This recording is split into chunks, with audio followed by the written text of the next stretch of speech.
কুড়িগ্রামের এক মহিলা রাত 3:30টার দিকে আমারে কল দিয়ে বলে, হ্যালো তুমি কে সোহেল? আমি বললাম না, আমি একটা হুজুর মানুষ। ঢং করো না, রাত চলে গেলে আফসোস করবা। ও কি তাহাজ্জুদ পড়ার জন্য ডাকতেছে?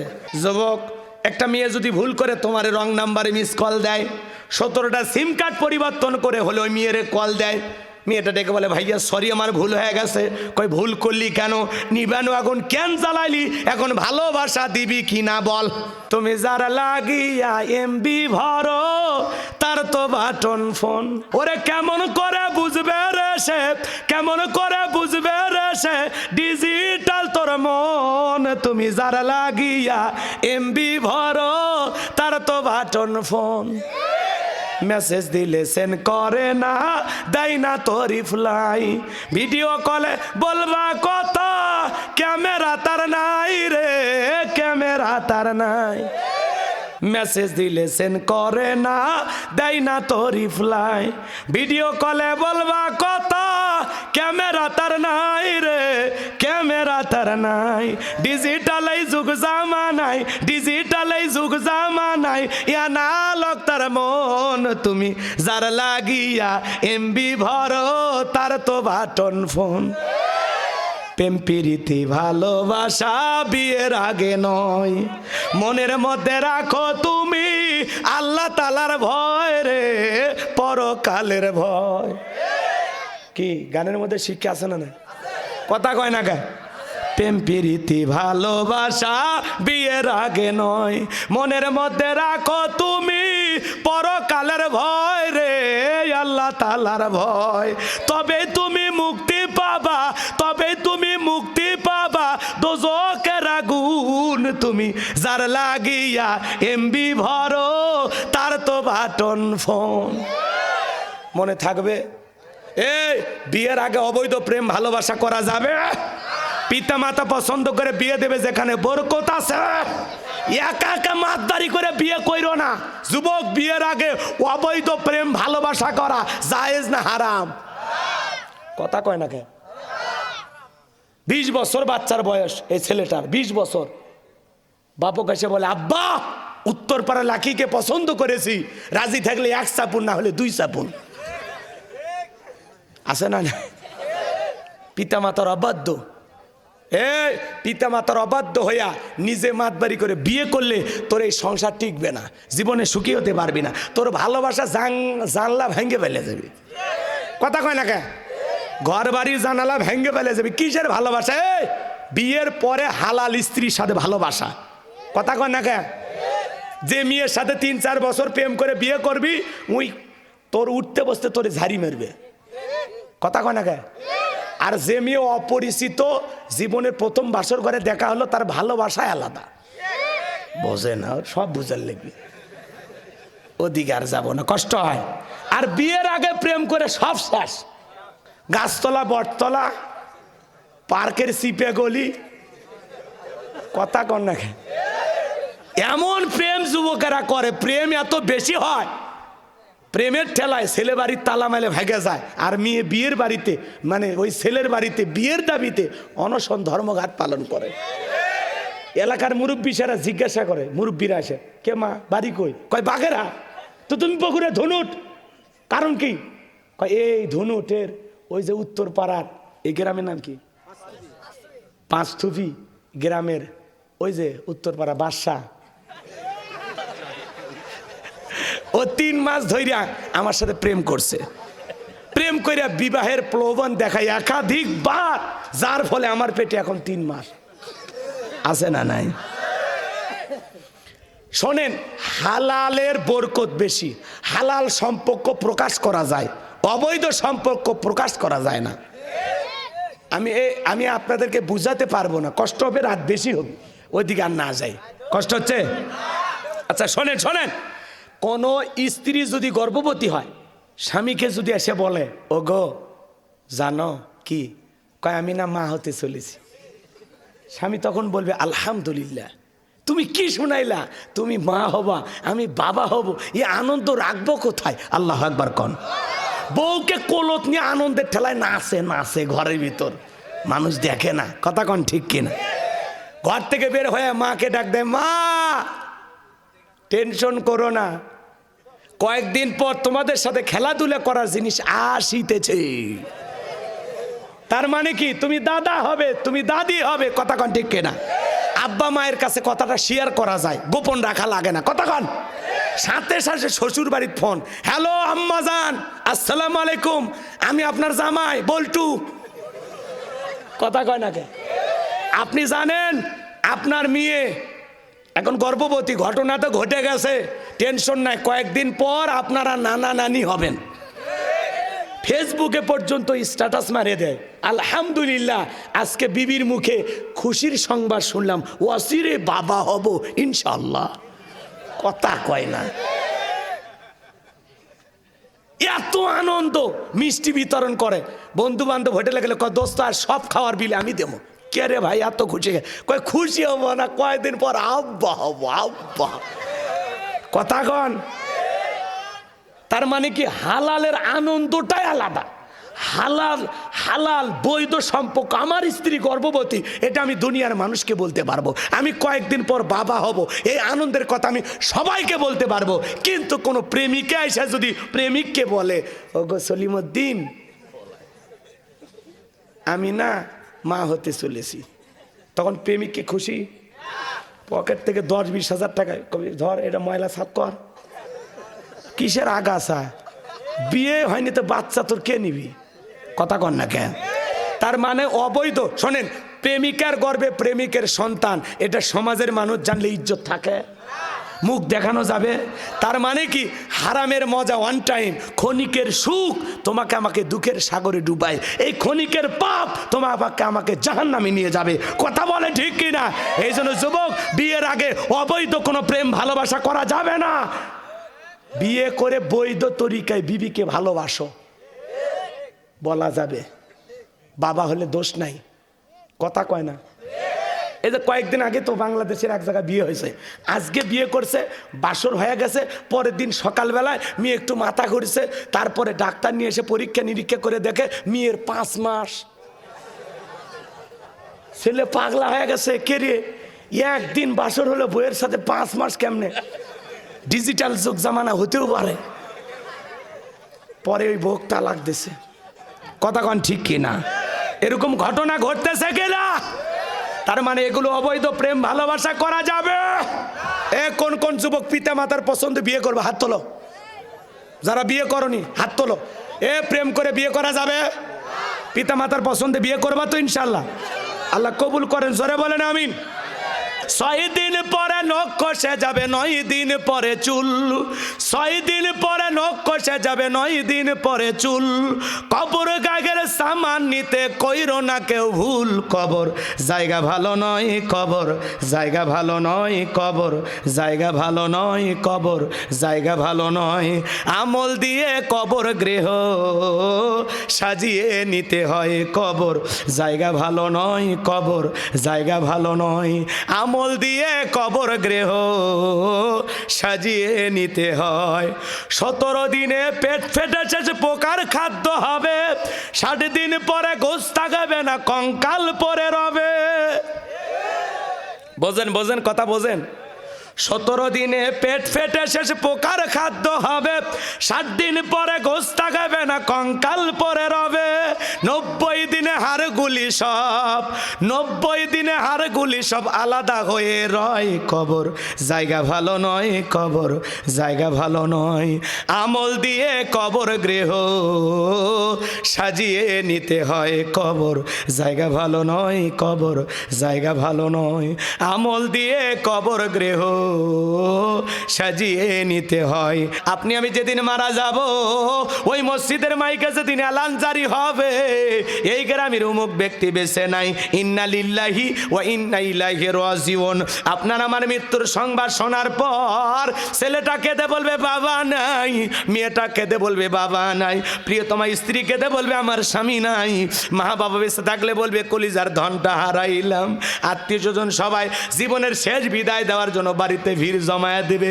ছোট্ট বাচ্চাগুলো কেঁদে কেঁদে বলে মা বাবা কেন একা একা শুয়ে আছে, বাবা কেন নড়ে না চড়ে না, আমাকে সন্তান বলে কোলে তুলে নেয় না। মা গো মা, আমার বাবার কি হয়েছে? ছোট্ট সন্তানদের চোখের কান্না মা বুঝাইতে পারে না, মা সন্তানকে বলে ঠান্ডা করতে পারে না। ছোট্ট বাচ্চাগুলো হাউমাউ করে কাঁদে। বাজান গো আমার, ওই 10 তলা 5 তলা বিল্ডিং থেকে নামাইয়া চকির উপরে শোয়াইয়া দেখে রঙিন পোশাক খইলা বড়ই পাতার গরম পানি দিয়া আপনার আমার দেহটাকে গোসল করায় দেওয়ার পর সাদা কাপড়ের মধ্যে চকলেটের মতো মরাইয়া ওই মসজিদের খাটিয়াটা নিয়ে আইসা 4 জন বরযাত্রী ধইরা আপনাকে আমাকে কবরস্থান পর্যন্ত নিয়ে যাবে। 3 জন মানুষ কবরের ভিতরে নামবে, একে একে সবাই কবর থেকে উঠে আসবে। ওই কবরে লাশটা রাখার পর দূর আকাশ একটু একটু দেখা যায়। এরপরে যখন বাঁশের বিছানা বিছায়া দেবে, ওই বাঁশের ছিদ্রগুলো দিয়ে কবরের ভিতরে হালকা একটু আলো বাতাস প্রবেশ করে। এরপরে যখন কবরের উপরে মাটি বিছায়া দেয়, কবরটা হয়ে যাবে ঘোর অন্ধকার। যেই কবরের ডানে মাটি বামে মাটি, মাটির হবে বিছানা, ওপরেতে বাঁশের ছাউনি, কবর নাম তার ঠিকানা। ওই কবরে রাইকা আত্মীয় স্বজন সবাই চলে আসবে, ওদের পায়ের আওয়াজ আপনি আমি শুনতে পাবো। কবরে থাকা ব্যক্তি চিৎকার মেরে ডেকে বলবে, আমাকে একা রাইকা যাইও না। কবরে থাকা ব্যক্তির চিৎকার দুনিয়ার কেউ শুনতে পাবে না। সবাই যখন বাজান গো আমার কবর থেকে চলে আসবে, ওই কবর বড় কঠিন জায়গা। আমার নবী বলেন যে কবরে চলে গেল তার চাইতে অসহায় আর কেউ নাই। বিশ্বনবী বলেন, কলা কলা রাসূলুল্লাহি সাল্লাল্লাহু আলাইহি সাল্লাম, ইন্নামাল কুবুরু রাউযাতুম মিন রিয়াদিল জান্নাহ আও হুফরাতুম মিন হুফারিন নার, রাওয়াহু তিরমিজি। বিশ্বনবী ডেকে বলেন, যে ব্যক্তির আমল ভালো, মৃত্যুর সঙ্গে সঙ্গে আল্লাহ রাব্বুল আলামিন তার কবরটাকে জান্নাতের বাগান বানায়া দিবেন। বলুন সুবহানাল্লাহ। আর যে ব্যক্তির আমল খারাপ, আও হুফরাতুম মিন হুফারিন নার, তার কবরটা হবে জাহান্নামের আগুনের গর্ত। একবার যদি কারো কবর জাহান্নামের আগুনের গর্ত হয়ে যায়, তার কিন্তু বাঁচার কোনো উপায় নাই। আমার নবী এক জায়গায় বসা, জিবরাইল এসে বলেন, নবী গো এই মুহূর্তে একটা আওয়াজ হইলে আপনি কি শুনতে পাইছেন? আমার নবী বলে, হ্যাঁ শুনতে পেয়েছি। জিবরাইল ডেকে বলে, নবী গো আজ থেকে 70 বছর আগে আমার আল্লাহ রাব্বুল আলামিন জাহান্নামের গর্তের মুখে একটা পাথর ছেড়ে দিয়েছে। 70 বছর পর এই মাত্র জাহান্নামের তলদেশে পাথরটা পৌঁছাইলো।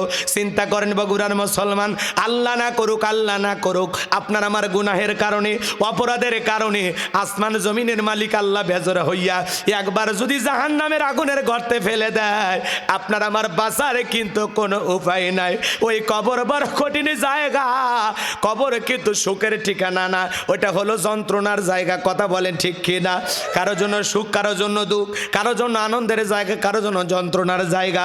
এই জন্য আল্লাহ রাব্বুল আলামিন বলেন, ফামাইয়া আমাল মিসকালা যারাতিন খায়রান ইয়ারা ওয়া মাইয়া আমাল মিসকালা যারাতিন শাররান ইয়ারা। বান্দারে যাররা পরিমাণ অনুপরিমাণে যদি নেক আমল করো, ওইটাও তোমার আমল নামায় লিপিবদ্ধ করা হবে। আবার যাররা পরিমাণ অনুপরিমাণে যদি বদ আমল করো, ওইটাও তোমার আমল নামায় লিপিবদ্ধ করা হবে। আর যারা গুনাহ নিয়ে অন্ধকার কবরে যাবে বাজার, ওই কবরের ডানের মাটি বামে চলে যাবে, বামের মাটি ডানে চলে যাবে। এমন জোরে চাপ দেবে বাজার, এক পাজরের হার অন্য পাজরে ঢুকে যাবে। কবরে থাকা অন্ধ ফেরেশতা চোখে দেখে না, কানে শোনে না, একবার যদি হাতুড়ি দিয়ে বাড়ি মারে, দেহটা চূর্ণ বিচূর্ণ হয়ে যাবে। কবরে থাকা বিষাক্ত সাপ একবার যদি সবল মারে, পা থেকে মাথা পর্যন্ত বিষের যন্ত্রণায় জ্বলে যাবে। কবর বড় যন্ত্রণার কারখানা, ওই কবর বড় কঠিন জায়গা। বাজান গো আমার, কারো জন্য কবর ফুলের বাগান, কারো জন্য যন্ত্রণার বিছানা। এই জন্য বাজান গো আমার, ওই কবরে আপনাকে আমাকে যেতে হবে। কবর বড় কঠিন জায়গা, ওই কবর কিন্তু জায়গা ভালো না। কথা বলে ঠিক কিনা? আবার ভাইরা, নবীর প্রিয় সাহাবী হযরত ওসমান কবর দেখে অজরে চোখের পানি ছেড়ে দিয়া কান্না করতেন। সাহাবায়ে কেরাম জিজ্ঞাসা করেন, ভাই ওসমান আপনি কেন কান্নাকাটি করেন? হযরত ওসমান ডেকে বলেন, এই কবর হলো প্রত্যেকটা মানুষের প্রথম মঞ্জিল, প্রথম ঘাঁটি, প্রথম স্টেশন। এই কবরে 3টা প্রশ্ন করা হবে। যে সঠিক উত্তর দিতে পারবে তার মিজান ফুলসিরাতে কোনো টেনশন নাই। যে উত্তর দিতে পারবে না তার আর কষ্টের কোনো সীমানা নাই। ওই কবরের ভিতরে 1 নাম্বার প্রশ্ন করা হবে, মার রব্বুকা, তোমার রব কে? রবের গোলামি করেছে যারা, এক আল্লাহর ইবাদত যারা করেছে, যারা আল্লাহর খাঁটি মুত্তাকি মুমিন বান্দা, যারা কোরআন সুন্নাহর বিধান মোতাবেক নিজেকে পরিচালনা করেছে, কোরআন সুন্নাহ দিয়া নিজের জীবনটাকে সাজাইছে, পরিবার সমাজ রাষ্ট্রকে সাজাইছে, যারা নেক আমল করে আল্লাহর নেককার বান্দা হয়ে কবরে যাবে, যারা প্রশ্নের সঠিক উত্তর দিতে পারবে তারা। আল্লাহু আকবার বলেন। আল্লাহর নেককার বান্দাদেরকে যখন প্রশ্ন করা হবে মার রব্বুকা, আল্লাহর সেই এদিক খেয়াল করে, নেককার বান্দা যারা রবের গোলাম এক আল্লাহর ইবাদত করে কবরে যাবে, তাদেরকে যখন প্রশ্ন করা হবে মার রব্বুকা, তারা বলবে রব্বি আল্লাহ, রব্বি আল্লাহ, আমার রব আমার আল্লাহ। আল্লাহু আকবার। উত্তর দিতে পারবে তারা নেক আমল করে কবরে যাবে যারা। কথা বলে না কেন? খাঁটি মুসলমান হয়ে, খাঁটি মুত্তাকি হয়ে, খাঁটি ইমানদার হয়ে, আল্লাহর প্রিয় গোলাম হয়ে যারা কবরে যাবে এরা উত্তর দিতে পারবে। উত্তর দিতে পারবে না তারা আল্লাহর অবাধ্য নাফরমান গুনাহগার বান্দা যারা, যারা মনে করেছিল দুনিয়াটা মস্ত বড়, খাও দাও ফুর্তি করো। কথা বলে না কেন? যারা শয়তানের ওয়াসওয়াসায় পড়ে, ধোকায় পড়ে, দুনিয়ার লোভ লালসায় পাগল ছিল, দুনিয়াতে গুনাহ করতে করতে গুনাহের সাগরে হাবুডুবু খেয়েছে, যারা গুনাহ করে করে সারাটা জীবন কাটা দিয়েছে, শয়তানের ধোকায় পড়ে মিসগাইড হয়েছে, ভুল পথে পরিচালিত হয়েছে, ওদেরকে যখন কবরের ভিতরে প্রশ্ন করা হবে মার রব্বুকা, উত্তর দিতে পারবে না। শোনেন, চাকরি করলে তো বসের নাম জানবেন, চাকরি করলে তো আপনাদের জন্য বেতন বোনাস। কথা বলে না কেন? যারা আল্লাহর গোলামি করেছে, যারা আল্লাহর ইবাদত করেছে, যারা এই দুনিয়াতে এদিক খেয়াল করে, যারা নিজেকে আল্লাহর দাস গোলাম হিসাবে নিজেকে দুনিয়ার জমিনে পরিচালনা করেছে, এই গোলামির পুরস্কার হলো জান্নাত। সুবহানাল্লাহ বলো। আর বোনাস কি? যারা জান্নাতে যাবে, মাওলা পাকের দিদার, জান্নাতি জান্নাতে যা কি শান্তি পাবে, আল্লাহকে দেখে সব শান্তির বেশি শান্তি লাগবে। সুবহানাল্লাহ। জান্নাতে যারা যাবে, এদিক খেয়াল করেন, পূর্ণিমার চাঁদ দেখতে যেমন কষ্ট হয় না, জান্নাতীরা সৃষ্টিকর্তা মহান মালিক আল্লাহ পাক সুবহানাহু ওয়া তাআলা কুদরত আলাকে আপনি নিজে দেখবেন। আল্লাহ জান্নাতীদের সাথে দেখা করবেন। আল্লাহর কাছে আমরা মিনতি করি, দোয়া করি, প্রার্থনা করি, আল্লাহ আল্লাহ ওই জান্নাতের কোনো একটি কোনায় আমাদের জন্য একটু জায়গা করে দিবেন, যেই কোণা থেকে একটু আপনারে দেখা যাবে। সুবহানাল্লাহ বলেন। এত ওয়াজ, এত নসিহত, এত উপদেশ, এত বয়ান, এত হাতে পায়ে ধরা, তারপরে আমরা সংশোধন হই না। প্যান্ডেলের বাইরে বিড়ি সিগারেট ফেলায় আসছে, আবার যাওয়ার সময় খাওয়া শুরু। কি ওয়াজ শুনলেন? এতক্ষণ কি বিড়ি খাওয়ার ফজিলত বুঝাইলো? কথা কয় না। বিরক্ত হইতেছেন আমার কথা? তাহলে কবরের উত্তর দিয়ে খেয়াল করেন, কবরে 3টা প্রশ্ন করা হবে। এই সলজবের সঠিক উত্তর দিতে পারবে যারা, যারা নেক আমল করবে, যারা আল্লাহর মুত্তাকি বান্দা হবে। কথা বলেন ঠিক কিনা?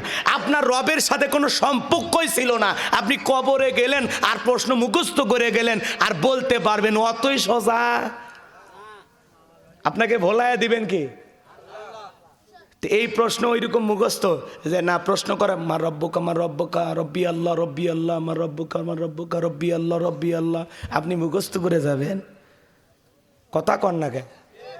এই মুখস্থর কথা মনে থাকবে নাকি ইবাদতের মাধ্যমে, গোলামির মাধ্যমে সত্যিকারে আল্লাহর খাঁটি বান্দা হয়ে কবরে যাওয়া দরকার আছে না নাই? কবর কিন্তু জায়গা ভালো না। কথা বলে ঠিক কিনা?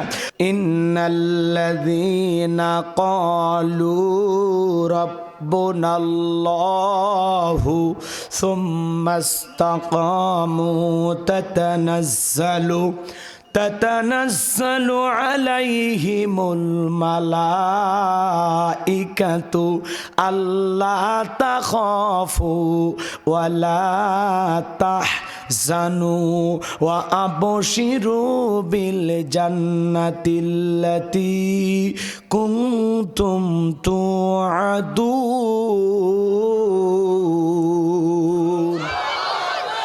নবীজির কাছের 2জন মানুষ, নবীজির প্রিয় 2জন মানুষ মারা গেলেন। আম্মা জান খাদিজাতুল কুবরা রাদিয়াল্লাহু তাআলা আনহা মারা গেলেন। নবীর কাছের চাচা আবু তালেব মারা গেলেন। প্রিয় 2জন মানুষকে হারায়া নবীজির মনটা ব্যথিত, মনটা বড় খারাপ। এরপরে নবীজি কালিমার দাওয়াত দিলেন, ইসলামের প্রচার প্রসার করলেন। ব্যতীত হৃদয় না নবী তায়েফে চলে গেলেন। তায়েফের মানুষেরা নবীজির দাওয়াত গ্রহণ না করে নবীজির জান্নাতি শরীর মোবারকে বৃষ্টির মতো পাথর নিক্ষেপ করলেন। পাথর মারতে মারতে মারতে মারতে নবীজির পুরো শরীরটা পাথর দিয়ে ঢেকে গেছে। যায়েদ বিন হারেসা বলেন, আমি পাথরগুলো সরাইয়া সরাইয়া নবীজিকে তোলার চেষ্টা করলাম। নবীজি জ্ঞান ফিরে পাইলেন, আর ডেকে বলেন, যায়েদ এখন কোন সময়?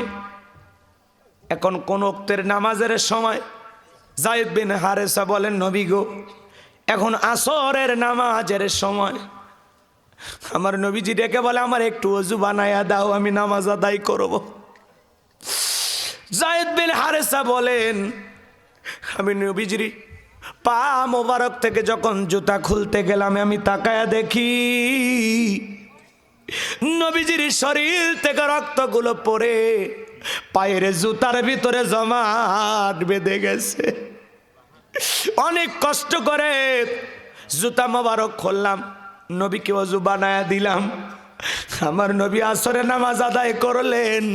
জিবরাইল এসে বলে, নবী গো, মক্কার তায়েফের যুবকের আপনাকে পাথর নিক্ষেপ করেছে, নবী আপনি শুধু একবার অর্ডার দেন, ফেরেশতারা রেডি হয়ে আছে, এমন তাদের উপরে পাথর নিক্ষেপ করা হবে, এমন ভাবে পাহাড় চাপা দিয়ে তাদেরকে চিরতরে জমিন থেকে বিদায় করে দেওয়া হবে। নবী গো, আপনি শুধু একবার অর্ডার দেন।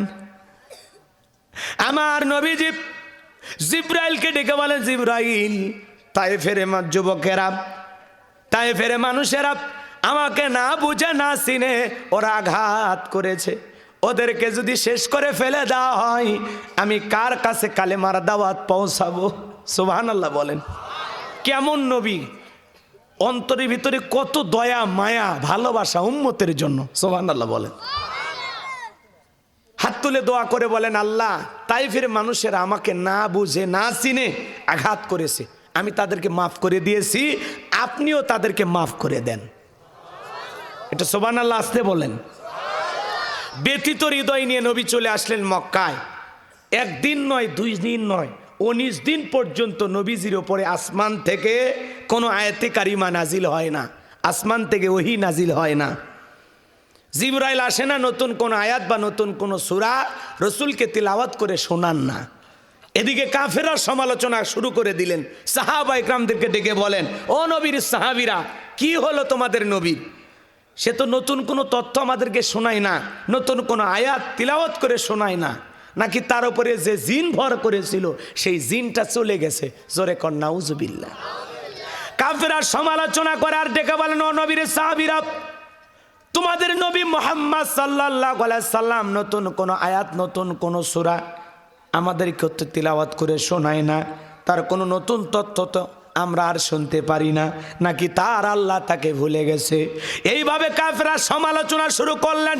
19 দিন পরে আমার আল্লাহ রাব্বুল আলামিন জিবরাইলের মাধ্যমে এই পাওয়ারফুল আয়াতি কারিমাগুলো নাজিল করলেন। চিৎকার মেরে বলুন আল্লাহু আকবার। জিবরাইল এসে নবীজিকে শোনায় দিলেন, ইন্নাল্লাযীনা ক্বালু রাব্বুনাল্লাহু সুম্মাস্তাকামু তাতানাজ্জালু আলাইহিমুল মালাইকাতু আল্লা তাখাফু ওয়ালা তাহজানু ওয়া আবশিরু বিল জান্নাতিল্লাতী কুনতুম তুআদুন। আমার আল্লাহ রাব্বুল আলামিন বলেন, ইন্নাল্লাযীনা ক্বালু রাব্বুনাল্লাহ, নিশ্চয় যারা বলে আমি তাদের রব, সুম্মাস্তাকামু, এই কথার উপরে ইস্তেকামাত থাকে, অবিচল অটল থাকে, তাতানাজ্জালু আলাইহিমুল মালাইকা, আসমান থেকে তাদের উপরে ফেরেশতা নাজিল হয়। ফেরেশতা এসে বলে, আল্লাহ তাখাফু, ভয় পেও না, ওয়ালা তাহজানু, চিন্তা করো না, ওয়াবশিরু বিল জান্নাতিল্লাতী কুনতুম তুআদুন, তোমাদের এই যে জান্নাতের প্রতিশ্রুতি, যেই জান্নাতের ওয়াদা দেওয়া হয়েছে, সেই জান্নাত পেয়ে তোমরা আনন্দিত হও। সুবহানাল্লাহ। আল্লাহ বলেন, আল্লাহ বলেন ইন্নাল্লাযীনা ক্বালু রাব্বুনাল্লাহ, নিশ্চয়ই যারা বলে আমি তাদের রব, আমাদের রবকে। এরপরে আল্লাহ বলেন সুম্মাস্তাকামু, এই কথার উপরে যারা ইস্তেকামাত থাকে, অবিচল অটল থাকে, দৃঢ় থাকে, মজবুত থাকে। আল্লাহ রাব্বুল আলামিন বলেন, ভালো করে বোঝেন, আল্লাহ রাব্বুল আলামিন বলেন ইন্নাল্লাযীনা ক্বালু রাব্বুনাল্লাহ, আমার আল্লাহ রাব্বুল আলামিন বলেন নিশ্চয় যারা বলে আমি তাদের রব। ও বগুড়ার মুসলমান, ধনুটের বাবাজিরা, আসমানের দিকে ডান হাতটা তুলে শাহাদত আঙ্গুলি দ্বারা ইশারা করে চিৎকার মেরে ডেকে বলেন তো আমাদের রবকে। আরেকটু জোরে সাক্ষী দিয়ে বলেন তো আমাদের রবকে। আরেকটু জোরে ডাক দেন আল্লাহ, আরেকটু ভালোবেসে ডাক দেন আল্লাহ। হাত নামান। এই যে আল্লাহ আল্লাহ বলে ডাক দিলাম, আমাদের আল্লাহ খুশি না বেজার? দুনিয়াতে যদি মাকে ডাক দেন মা মা, মা রাগান্বিত হয়, অত মিয়া মিয়া করিস কা, বিয়ে দিলে 2 বাচ্চার বাবা হয়ে যাবি, তাও মিয়া মিয়া ছাড়লি না, কথা কয় না। যদি বাবাকে ডাক দেন বাবা বাবা, এ আর একবার বাবা কইলে তুলে আসার মারে তোর হুরি ভাই করবো। যদি ভাইকে ডাক দেন ভাই ভাই, লেটন ভাই, শাহাদত ভাই, রুবেল ভাই, কয় আর একবার যদি ভাই বলে ডাকিস তোর ভাই ডাকা ঠান্ডা করে দেব। বোঝেন নাই মনে হয়, হুজুরকে হাসানোর জন্য বলতেছেন না। এ কথাগুলো কেন বললাম ভালো করে বোঝেন। দুনিয়াতে যদি মাকে ডাক দেন মা মা, অতিরিক্ত মা মা শুনতে মায়েরও ভালো লাগে না, মায়েরও মেজাজ গরম হয়। বাবাকে অতিরিক্ত বাবা বাবা বলে ডাকলে বাবাও রাগান্বিত হয়, ভাইকে অতিরিক্ত ভাই ভাই বলে ডাকলে ভাইও রাগান্বিত হয়। কিন্তু এমন এক সৃষ্টিকর্তা, এমন এক স্রষ্টা, এমন এক আল্লাহ পেয়েছি, কোটি কোটি বার ডাক দিলেও বিরক্ত হন না যিনি, তিনি কে? যত ডাকবেন বেশি তত আপনার আমার সম্মান মর্যাদা বাড়বে বেশি, কথা বলেন ঠিক কিনা? আমার ভাইয়েরা, কিন্তু আমরা বড় অকৃতজ্ঞ, কথা কয় নাকি? আমরা কি অকৃতজ্ঞ? আমার আল্লাহ ডেকে বলেন ইন্নাল ইনসানা লিরাব্বিহি লাকানুদ, মানুষ বড় অকৃতজ্ঞ। অকৃতজ্ঞ বোঝেন তো? ডাইরেক্ট বাংলা কথা হলো নিমক হারাম, কথা কন না কে? আল্লাহর এত নিয়ামত খায়, আল্লাহ এত সুন্দরভাবে আপনাকে আমাকে ভালো রেখেছেন, এরপরে জবানটা দিয়ে আল্লাহর জিকির আসে না, আল্লাহরে স্মরণ করি না, আল্লাহরে ডাকি না, কথা বলে ঠিক কিনা? এই জন্য আল্লাহ বলতেছেন মানুষ বড় অকৃতজ্ঞ। আপনারা আমার বাড়িতে শোনেন, অনেকের বাড়িতেই থাকে মিস্টার ডগ, চেনেন তো? কুকুর, কুকুর চেনেন না? আপনি বগুড়া শহর থেকে গরুর গোশত কিনছেন, হাড় চেনেন, কথা কয় না? হাড় চেনেন না? দাঁতের এই পাশে নিলেন খাইতে পারেন না, এ পাশে নিলেন খাইতে পারেন না, তখন ডাক দেন লালু লালু, তখন লেজ নাড়াতে নাড়াতে আপনার সামনে হাজির, তখন আপনি বলেন খা ফি সাবিলিল্লাহ। তখন লালু বলে বস বুঝতে পারছি আপনি ফেল মারছেন, আমি তো ফেল করব না। এইবার আপনার দেয়া শুকনো হাড় খেপ, রোদ নাই বৃষ্টি নাই ঝড় নাই তুফান নাই, মালিকের বাড়ি পাহারা দেয় কুকুর, কথা বলেন ঠিক খেয়ে না? অপরিচিত মানুষ ওই বাড়িতে ঢুকতে চাইলে আগে স্লোগান দেয়, বাড়ি কই, কোন এলাকা থেকে আসছো, ভিতরে কার সাথে দেখা করবা, আগে আমার কাছে ইন্টারভিউ দেয়, কথা কয় না কে? কুকুর কুকুরের ভাষায় বলে, আমি এইভাবে বলতেছি বুঝানোর জন্য। রাগ করতেছেন নাকি আপনার? এখন বাড়ির লোকটা যখন বলে এ লালু চুপ, তখন বলে যাও ভিতরে প্রবেশের অনুমতি আছে, বাকিটা পরে দেখতেছি। আমার ভাইয়েরা, এবার আগন্ত ব্যক্তি আর ওই বাড়ির মানুষ 2 জন মিলে কথা বলে, কুকুর নেজ নাড়ায় আর চতুর্দিক দিয়ে ঘরে, একবার মালিকের চেহারার দিকে তাকায় আর একবার আগন্ত ব্যক্তির চেহারার দিকে তাকায়, আর মালিককে ইশারায় বুঝাইতে চায়, একবার শুধু বলে লোকটাকে চেনেন না, এমন কামড় মারবো হাসপাতালে না নেওয়া পর্যন্ত ভালো হবে না। কিন্তু বাড়ির লোকটা যখন ধমক দেয় এ লালু যা যা সরে যা, তখন বলে ও আপনার পরিচিত লোক, আগে বলবেন তো, খামাকাই ডিউটিটা করলাম, কথা বোঝেন নাই মনে হয়। তাহলে বাজান, একটা কুকুর শুকনো হাড় খেপ, রোদ নাই বৃষ্টি নাই ঝড় নাই তুফান নাই, মালিকের বাড়ি পাহারা দেয়, আর আমরা আশরাফুল মাখলুকাত কুনতুম খায়রা উম্মাতিন উখরিজাত লিন্নাস, আল্লাহ পাক আপনাকে আমাকে উত্তম জাতি বানাইলেন, ভিআইপি বানাইলেন, আল্লাহ রাব্বুল আলামিন বলেন ওয়ালাকাদ কাররামনা বানি আদম, আপনাকে আমাকে সম্মানিত করেছেন, আপনার আমার মর্যাদা আল্লাহ তাআলা বাড়িয়ে দিলেন। এরপরে আমরা আশরাফুল মাখলুকাত হওয়ার পরেও আল্লাহ তাআলা পৃথিবীর যা কিছু দেখতেছেন সব কিছু কিন্তু আপনার আমার গোলামির জন্য সৃষ্টি করেছেন। হুয়াল্লাযী খলাকালাকুম মা ফিল আরদি জামিআ, বান্দারে পৃথিবীর জমিনে যা কিছু দেখো সব কিছু আমি আল্লাহ পাক তোমাদের জন্য সৃষ্টি করেছি। দুনিয়ার সব সৃষ্টি আপনার আমার গোলামি করবে, আর আমরা গোলামি করব কার? আরো জোরে বলেন কার? ওয়ামা খলাকতুল জিন্না ওয়াল ইনসা ইল্লা লিয়াবুদুন, আমি মানব জাতি আর জিন জাতিকে সৃষ্টি করেছি শুধুমাত্র কেবলমাত্র একমাত্র আমি আল্লাহর দাসত্ব আর গোলামি করার জন্য। কথা বলেন ঠিক কিনা? তাহলে আমরা গোলামি করব কার? জোরে বলেন, গোলামি করব কার? হুকুম মানব কার? আল্লাহ রাব্বুল আলামিনের বিধান মোতাবেক চলতে হবে। এই যে দুনিয়ার জমিনে কত কিছু নিয়ামত কে সৃষ্টি করেছেন? এত সুন্দর করে কে সৃষ্টি করেছেন? লাকাদ খলাকনাল ইনসানা ফি আহসানি তাকওয়িম, বড় সুন্দর কইরা, কি সুন্দর আকৃতি দিয়া, কি সুন্দর কইরা, সুন্দর গঠন দিয়া কে সৃষ্টি করেছেন? কে? তাহলে সে আল্লাহর গোলামি করার দরকার আছে না নাই? সে আল্লাহর ইবাদত করে জীবনটা কাটানোর দরকার আছে না নাই? কষ্ট হচ্ছে আপনাদের? আমার কথায় কি আপনারা বিরক্ত হচ্ছেন? এত সুন্দর করে কে বানাইছেন? চোখের জায়গায় চোখ, নাকের জায়গায় নাক, ঠোঁটের জায়গায় ঠোঁট, দাঁতের জায়গায় দাঁত। কথা কয় না কে?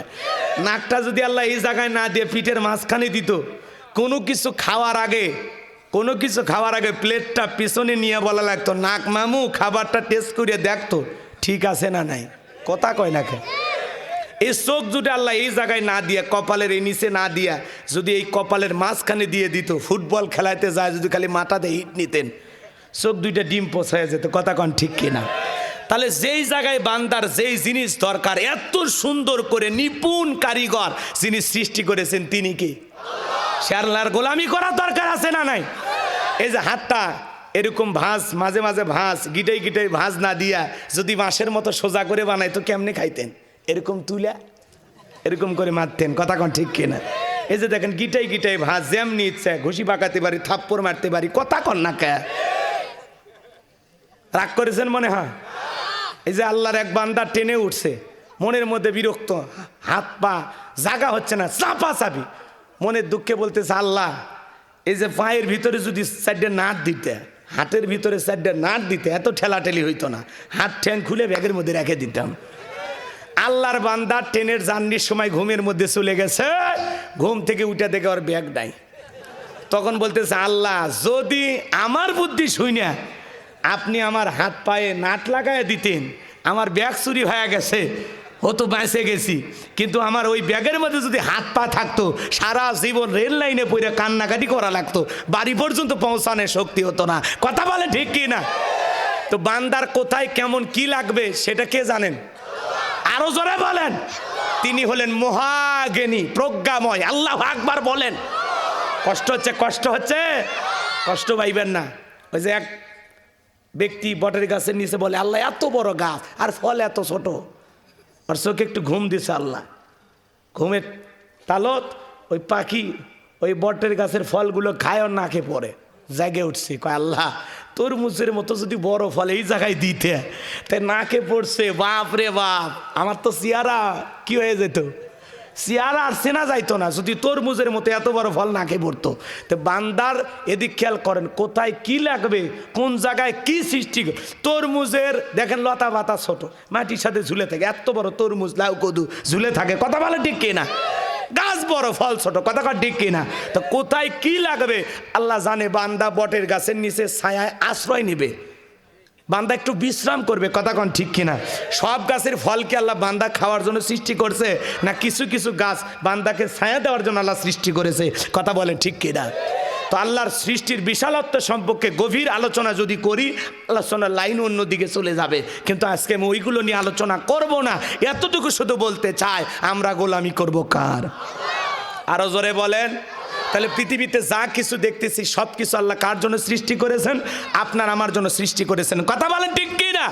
আমার ভাইয়েরা ভালো করে কথাগুলো বোঝার চেষ্টা করবেন। আমার আল্লাহ রাব্বুল আলামিন বলেন ইন্নাল্লাযীনা ক্বালু রাব্বুনাল্লাহ, নিশ্চয় যারা বলে আমি তাদের রব। আমাদের রব কে? রুহের জগতে আল্লাহ আল্লাহ রাব্বুল আলামিন আপনাকে আমাকে প্রশ্ন করলেন, আলাস্তু বিরব্বিকুম, আমি কেউ তোমাদের রব নই? সেদিন আমরা সবাই জবাব দিয়ে বলেছিলাম ক্বালু বালা, অবশ্যই আপনি আমাদের রব। এই পৃথিবীর জমিনে আসার পর আল্লাহ রাব্বুল আলামিন সর্বপ্রথম যে আয়াত কারিমা নাজিল করলেন, আমার আল্লাহ বলেন ইকরা বিসমি রাব্বিকাল্লাযী খলাক, পর তোমার রবের নামে যিনি তোমাদেরকে সৃষ্টি করেছেন। এই আয়াতের ভিতরে রব শব্দ আছে না নাই? রবের জ্ঞান শিক্ষা দেওয়া হয় কোথায়? স্কুল, কলেজ নাকি মাদ্রাসায়? আরো জোরে বলেন, ভালো করে বোঝেন। মাদ্রাসার ছোট ছোট বাচ্চারা 7-8 বছর বয়স বৈশা পেশাব করে। হুজুর বলেছে বাবা পেশাব থেকে পবিত্রতা অর্জন করা লাগবে। পেশাব থেকে পবিত্রতা অর্জন না করার কারণে অনেক মানুষকে কবরের শাস্তি ভোগ করা লাগবে। বাবারে দাঁড়িয়ে পেশাব করা হারাম। ছোট্ট বাচ্চা ওস্তাদের কথা আমল করে পেশাব করে, টিস্যু নাই, পানি নাই, মাটি ব্যবহার করে। কি সুন্দর আদব কায়দা, বাড়িতে জামাকে সালাম দেয়, বাবাকে সালাম দেয়, কি সুন্দর ব্যবহার। রাস্তাঘাটে যত মানুষ দেখে সবাইকে সালাম দেয়। কথা বলে না কেন?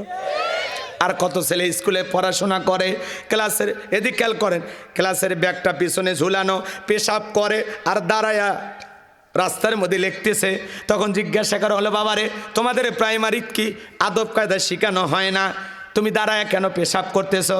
ছোট্ট বাচ্চাটা ডেকে বলে হুজুর কি বলবো দুঃখের কথা, আমি প্রাইমারি পেশাবখানায় যা দেখি আমার সারিতাই দাঁড়িয়ে থেকে পেশাব করে। তার মানে যেমন দেখতেছে তেমন শিখতেছে। কথা বলেন ঠিক কি না?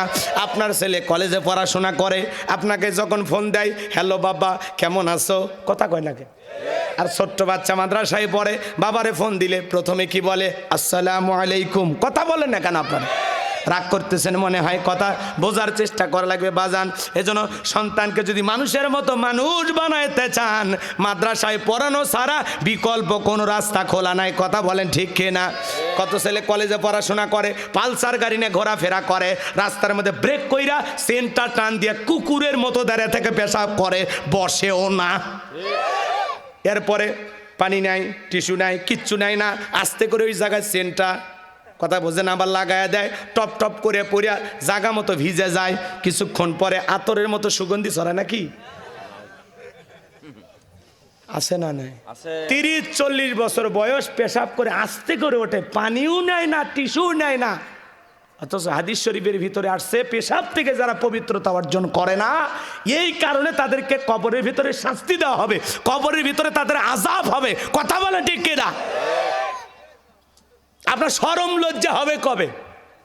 আপনার 30-40 বছর বয়স, কত ছেলে পেলে মহাব্বতে সেলফি তুলে, হুজুর সেলফি তুল। আমি বলবো সেলফি পরে, আগে চলো নামাজ পড়ি। কয় হুজুর আমার কাপড় ঠিক নাই। কথা কয় না কে? কত যুবককে বলি ভাই সেলফি পরে চলো নামাজ পড়ি, কয় না হুজুর আমার শরীর ঠিক নাই। এই অজুহাত তো মহিলারা দেবে, মাসে মাসে ওদের তাদের কিছু হয়, তোমার তো হওয়ার কথা না। নাকি যুবকদেরও হওয়া শুরু হয়েছে? তো এই হলো মুসলমানের অবস্থা। কথা বলেন ঠিক কি না? কষ্ট হচ্ছে নাকি আপনারা? আপনারা বিরক্ত হন, আমার কোনো আপত্তি নাই, আমার হক কথা বলাই লাগবে। কথা ঠিক কি না? লিল্লাহি তাকবীর।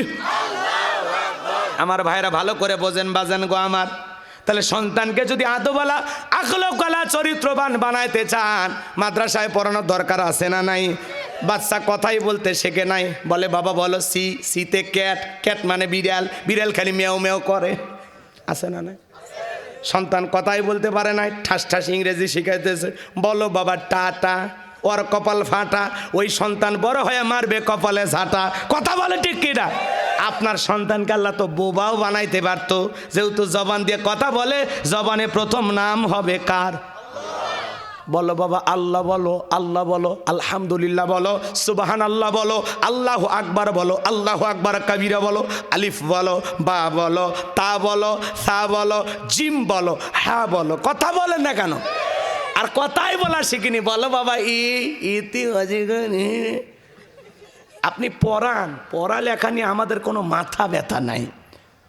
কোরআন হাদিস যেমন শিখানোর দরকার আছে, বাংলা ইংরেজিরও দরকার আছে। কথা ঠিক কিনা? তো সর্বপ্রথম মুসলমান হিসাবে আপনার সন্তানকে কি শিখান লাগবে? দিন শিখাইতে হবে, কোরআন সুন্নাহর জ্ঞান আগে শিখাইতে হবে। এরপরে ডাক্তার বানান, ইঞ্জিনিয়ার বানান, আদর্শ ডাক্তার হবে, ইঞ্জিনিয়ার হলে আদর্শ ইঞ্জিনিয়ার হবে, নেতা হলে আদর্শ নেতা হবে, গুমসুর হবে না। আল্লাহ বলেন ইকরা বিসমি রাব্বিকাল্লাযী খলাক, পড়ো তোমার রবের নামে যিনি তোমাদেরকে সৃষ্টি করেছেন। এই আয়াতের ভিতরে রব শব্দ আছে না নাই? এরপরে বাজান গো আমার, পবিত্র কোরআনুল কারীমের 1 নাম্বার সূরা সূরাতুল ফাতিহার 1 নাম্বার আয়াত, জবান ছেড়ে সবাই পড়ুন, আলহামদুলিল্লাহি রাব্বিল আলামিন। সমস্ত প্রশংসা, যাবতীয় প্রশংসার একমাত্র মালিক তিনি, সৃষ্টিকুলের রব, আমাদের প্রতিপালক, আমাদের আল্লাহ যিনি। এই আয়াতের ভিতরে রব শব্দ আছে না নাই? আরো জোরে বলেন আছে না নাই? এরপরে বাজান গো আমার, আপনি আমি যখন রুকুতে চলে যাই কি তাসবিহ পাঠ করি? সুবহান রাব্বিয়াল আযীম, সুবহান রাব্বিয়াল আযীম। রব শব্দ আছে না নাই? এরপরে রুকু হতে দাঁড়ানোর সময় কি বলি? রব্বানা লাকাল হামদ। কথা কয় না? সামি আল্লাহু লিমান হামিদা। এরপরে কি বলি? রব্বানা লাকাল হামদ। রব শব্দ আছে না নাই? এরপরে আপনি আমি যখন মাথা নত করে সিজদায় চলে যাই কি তাসবিহ পাঠ করি? সুবহানা রাব্বিয়াল আ'লা, সুবহানা রাব্বিয়াল আ'লা। রব শব্দ আছে না নাই? অনেকে দেখবেন খালি সুবহানাল্লাহ কয় না, সয়াবিনের তেল কয়, আল্লাহ ভালো জানেন। স্পষ্ট করে বলতে হবে সুবহানা রাব্বিয়াল আ'লা, সুবহানা রাব্বিয়াল আ'লা, সুবহানা রাব্বিয়াল আ'লা, সুবহান। আছে না নাই? ভালো করে বোঝেন বাজান গো আমার। এরপরে যখন নামাজ শেষ হয়ে যায় আল্লাহ তাআলার কাছে হাত তুলে দোয়া করি, রব্বানা আতিনা ফিদ দুনিয়া হাসানাতাও ওয়া ফিল আখিরাতি হাসানাতাও ওয়া কিনা আযাবান নার। আরো জোরে বলেন আল্লাহু আকবার। আমার আল্লাহ রাব্বুল আলামিন ডেকে বলেন, আমরা আল্লাহর কাছে দোয়া প্রার্থনা করে বলবো, হে আমাদের রব, আমাদেরকে দুনিয়ার কল্যাণ দান করো, আখিরাতের কল্যাণ দান করো, ওই কঠিন জাহান্নামের আগুন থেকে মুক্তি দাও। তাহলে এহকাল পরকালের কল্যাণ দেওয়ার মালিক কে? জাহান্নামের আগুন থেকে বাঁচানোর মালিক কে? এরপরে পবিত্র কুরআনুল কারীমের সর্বশেষ যেই সূরাটির নাম হলো নাস, তার 1 নাম্বার আয়াত, কুল আউযু বিরাব্বিন নাস। আয়াতের ভিতরে রব শব্দ আছে না নাই? এ বাজান গো আমার, জীবনের পরতে পরতে সব জায়গায় রব। নেক আমল করে কারা কারা কবরে যাইতে রাজি? একটু হাত তুলে দেখান। আল্লাহ আমাদের সবাইকে নেক আমল করে আল্লাহর প্রিয় গোলাম হয়ে, নামাজি বান্দা হয়ে, আল্লাহর পছন্দের মুমিন মুত্তাকি বান্দা হয়ে কবরের সলচপ সঠিকভাবে দেওয়ার তৌফিক দান করুন। জোরে বলুন আমিন। আল্লাহ আমাদের জন্য কবরের সলচপকে সহজ করে দেবেন। জোরে বলেন আমিন। আরো জোরে বলেন আমিন।